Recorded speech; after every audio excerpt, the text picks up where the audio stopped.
Good afternoon. My name is John with the Pine Tree, and I have the great pleasure of being here with Kathy Mazzaferro. Hi, John. And thank you for sitting down with us for a few minutes. Now, this My is pleasure. one of those little who, what, when, where, why type of things. So if people, we were joking before we started, see, because Kathy she's a real shrinking violet, so nobody in the county knows her. It's one of those really, in some ways this whole interview is probably superfluous and redundant, but no, just kidding. There's nothing superfluous and redundant about the pine tree. Oh, okay, all right. But anyway, it was if we were joking that if you've been hiding under a rock for the last 10 or 15 years, you may not know who this woman is. But just in case, so we're going after that target of like 2 or 3 people out there that don't know that I haven't met yet. Yeah. That I haven't met yet. Yeah. And I'm sure I'll see you this weekend at Frog Jump if I haven't met you there before. Yeah. So anyway, tell us a little about yourself. Well, as you alluded to, I've been here for a number of years now. And actually, I was born and raised in Calaveras County. I grew up in Moke Hill. Okay. Okay, and then graduated from Calaveras High School in 1971. Left to attend college. And then lived in a variety of places. Right. Manteca, Turlock, Mesa, Arizona, Mountain View, Walnut Creek, 9 years. I was born and raised in Toronto. Were you really? Yeah. But that's probably a subject for a different... Another interview. Yeah. You betcha. Yeah, because Turkey Tech, that's a whole other subject. Anyway, lived for 8 years in Irvine, and then decided I've had enough. I want to go home. Right. So I came back to Calaveras County in the summer of 1997 and have finished raising my 2 wonderful daughters here and built a career and a home and reconnected. That was a lot of fun. Was reconnecting with so many of the people I either went to school with or they were my teachers. I mean, I've had the joy, I guess you'd call it the joy, of going to the retirement parties for my teachers. That's always real interesting to go from calling somebody Mr. So-and-so to by their first name. Right. Yeah. So that's a little bit about me in a nutshell.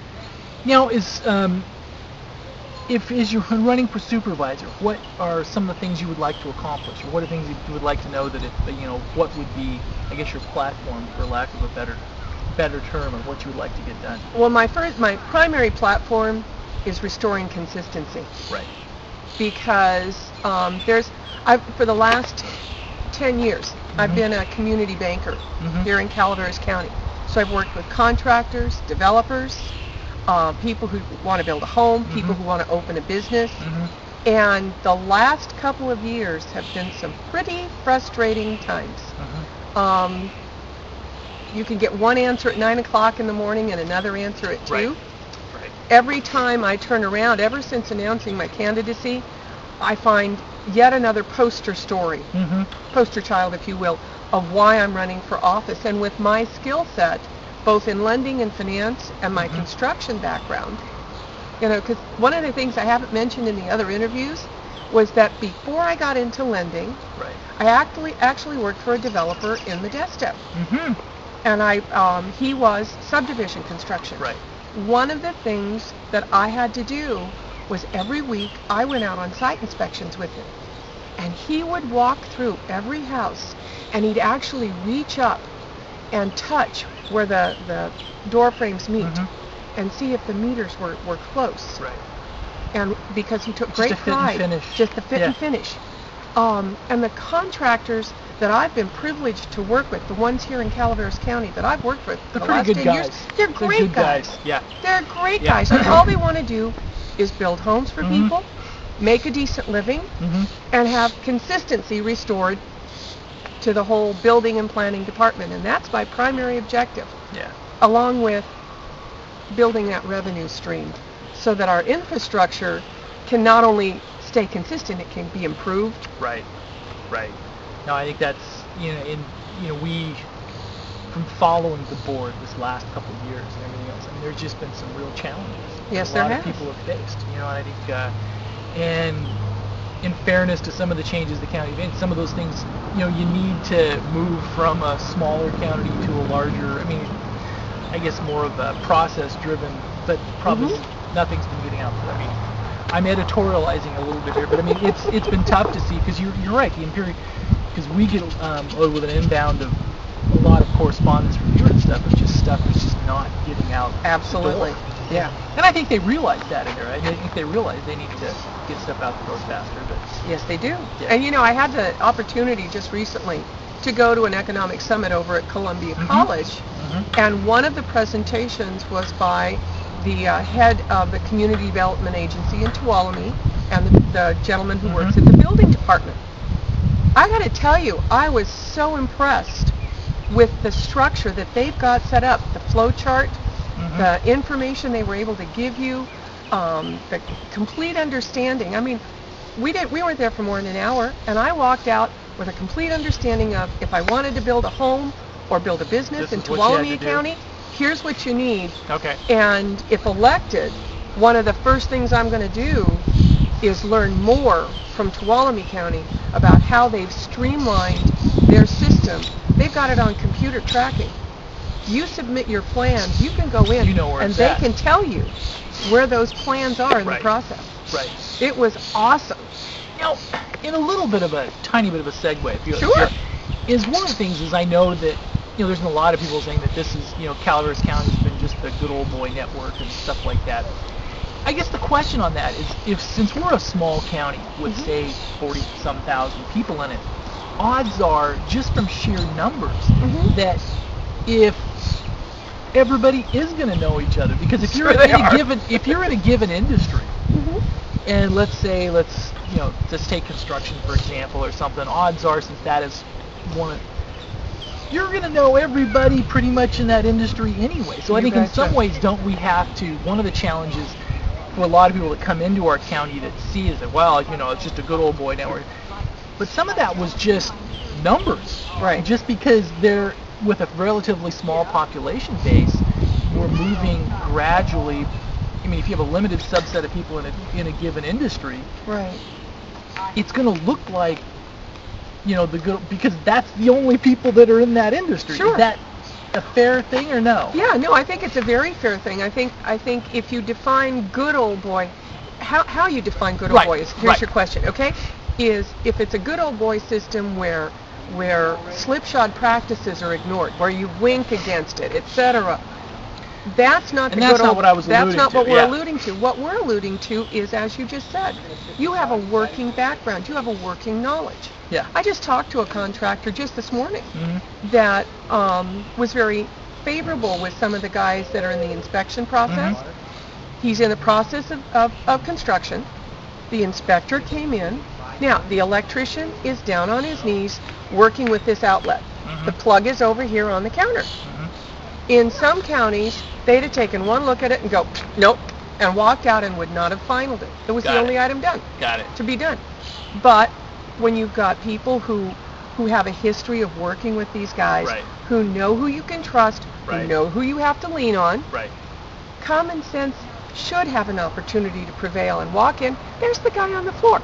He's putting the socket in. Yeah. Okay, no problem, because what's he going to do? Leave it undone? No. I don't think so. Now, conversely, I know of a contractor, not of Calaveras County, that I would never recommend. When he put the slab down on the house that he was building for some people, he cemented right over the hole for the toilet. And couldn't understand why the buyer wouldn't sign off on it.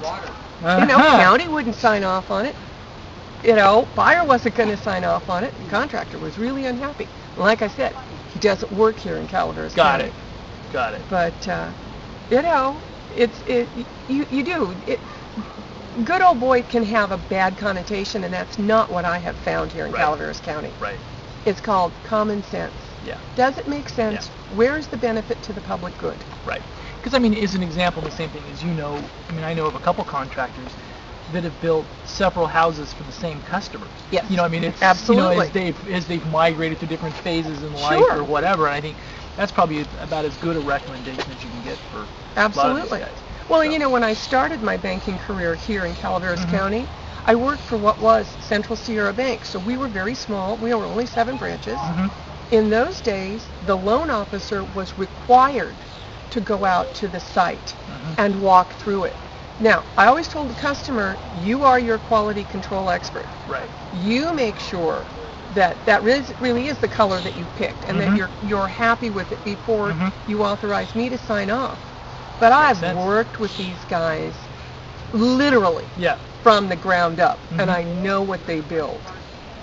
And everybody, you know, by and large, we won't make a huge blanket statement, but by and large, this nonsense of our health has been compromised or our safety's been compromised is just that. It's nonsense.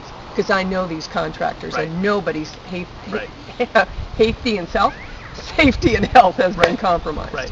They're guys who are in. You know, the great thing about Calaveras County is all you have to do is mess up once, and the word of mouth will kill you. Yeah. If you want to build in here again. Yeah. Understood. Well, I guess we probably went off on enough a little on tangent that. there, Anyway, so what else should people know? Well, you know, one of the things that I was really pleased with the other night at the candidates' night, when all three of us were done, there's no cameras on, nobody's around, Gary Toffanelli stood up to Zero McDaniel and I and said, ladies, I want to tell you how honored I have been to have run in this campaign with you. Nice. Because all three of us have made a point of focusing this on the issues. Right, you have. And nothing else. Yes. I've heard from a couple other candidates not in this race. Yeah. Their signs are getting trashed, they're disappearing, they're getting defaced or whatever. Some of the other districts have been a little But that's not the case here. And No. I noticed that as well. Yeah. Very nice. And the three of us shook hands and we said, you know, we really do appreciate the fact, and it's the way I believe candidacy should be run. The only bad thing on that from a press perspective is it makes the candidates nights, they're not as dramatic. You know, there's really not as much. Just kidding. But no, but you do know where we stand. Yes. You know, and that's the important thing is where do we stand on the issues. So one of the things I'm glad I have this opportunity to say is that it's been an honor to have run with Zerl and Gary, because we may disagree on the issues or where we want to get and where we want to see Calaveras County go. But the bottom line is it's been an issue-oriented campaign, and it's been an honor. Yeah, and I think it's and you've had enough public discourse out there. I think if people are paying attention, they can discern the distances and policy policy outcomes from the different. Well, and you know, we've got different backgrounds. Right. So you look at where we stand on the issues, what our skill set is, what our background is. That's what you should be voting on. I guess is a little outgoing piece then. If you could push it out, I know this question's been asked in some of the candidates' nights. 10 years from now, what would you like to see Calaveras County accomplished in Calaveras County? What would you like to see? Well, certainly, the whole thing comes down to 2 terms. 2 terms. Or 3. 3. But, 3. Got it. Yeah. Balance. You know, we have to strike a balance. We cannot just stop growth. We just can't. Right. Our county will cave in. We won't have any money for sewers or water, for law enforcement, for fire protection. So, 10 years down the road, what I'd really love to see are businesses here that complement and increase the revenue without necessarily bashing the small business owners that have been here all along. Yeah. I'd like to see, and I had a chance the other day to talk to the gentleman who owns the land out at Toyon. Yeah, and I'd love to see... Is this another push for the outlet mall? For the outlet mall. There you go. The outlet mall, because it'd draw in from all those counties. I agree, yeah. People take buses to go outlet shopping. So they come in, they spend all their money, and then they go home. See, and then it would also be a nice compliment for, as a District 1 compliment for like Murphy's or something, right? So you'd have, you'd balance out the county. Exactly. Tourist draw that way. It wouldn't be in anybody's backyard. That's true. There's no houses to be impacted. There's no oak trees left, unfortunately. They went away long, long time ago when the lumber mill was still there. Right. So there's no oak trees, and the infrastructure is there. So is this a variation on a chicken in every pot? Is this type? I'm just joking. Yeah, a pair of shoes on every foot, because I want to stop having to go out of the county, out of the county to buy a pair of shoes. Socks on every foot. Socks on every foot. You know, Mikasa in every cabinet. Gap clothing. Yes, yeah, 'cause you see, I'm thinking- well-togged populace, right? Exactly. Is that the, Exactly. Yeah, okay. Well, and you know, if you think about the stores that you could entice in there, ones that would appeal to younger families, Right. ones that Right. would appeal to our retirees, and jobs for our kids. There you go. Yeah, I'd like to see that.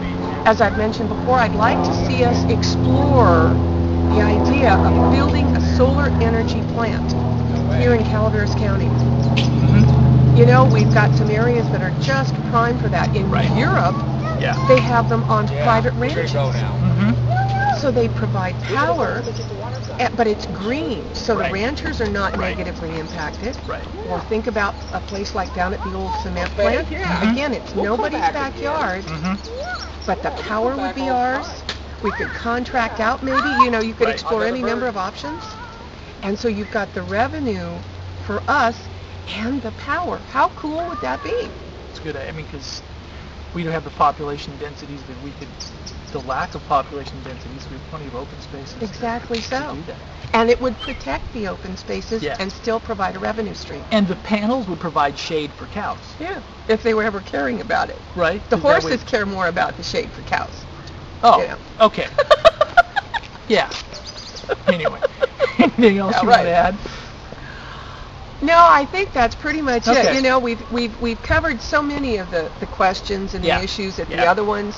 I've been looking forward to this interview because it just gave me a chance to thank Gary and Zeril for running a clean, issue-oriented campaign, to ask the voters to just study it carefully, read everything, listen to what we have to say, Yeah. and then make your decision based on where you think or you want Calaveras County to go. So there's not going to be any mudslinging in the last few weeks to help poor starving journalists like us with some headlines. To... No, I'm afraid you're going to have to find that. Oh, man. You got enough with the nationals. Okay. All right. Okay? Okay. Or enough with the state issues. Yeah. I love the one that's running against Tom McClintock and Doug Ossie. Right. That's real interesting. Yeah. Yeah. So now I'm afraid you're going to have to look Okay. at other races besides All the one right. for District 1. Thank you very much. And good My luck. pleasure. All right. Thanks so